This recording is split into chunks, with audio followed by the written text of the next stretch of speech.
Now, your mission in doing this is to follow up with your website visitors, not to be creepy, but to create a relationship with them, eventually turning them into buyers.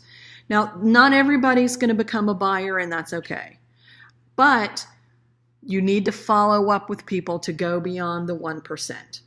So I've shown what this process looks like, and I've made it very personal, because it's easy to think of people just as a website visitor. But remember, these are people. So Jane visits your website. Notice I gave her a name. That's very important.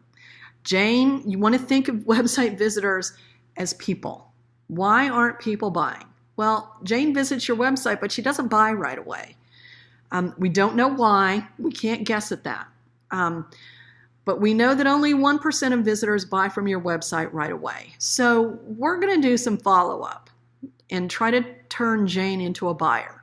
So before she leaves your website, you're going to make Jane an offer in exchange for her email. Like Robin suggested, she could offer free shipping. Would you like free shipping? Enter your email and we'll send you a discount code to get free shipping on your first order with us.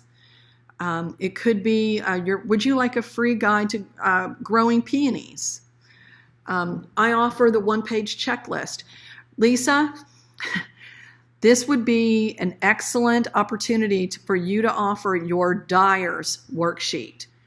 Lisa Reber, who's on the webinar, she is a fabric dyer who has some incredibly complex formulas that you have to use when you want to dye fabric and know what you're going to get at the end.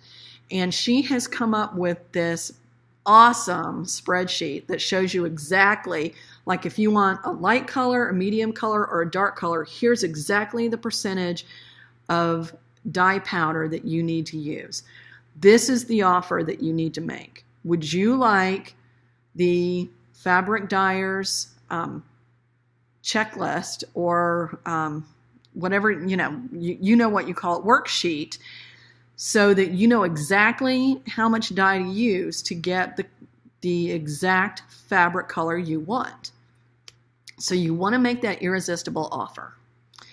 Then you can also do this, or do the second step. If you don't have email marketing, you can do retargeting. Or you can do retargeting in addition to your email marketing. But when Jane logs into Facebook, you show her an ad making the right offer. And you don't want to be creepy about this. So I recommend showing people something for about 5 days, which is why I defined that custom audience as people who visited my website within the last 5 days. Day 6, they don't see it anymore. I don't want to be stalking people. Now, here are my tips for keeping it simple, because if you look at online advice for doing this, it will make your head swim. It makes my head swim.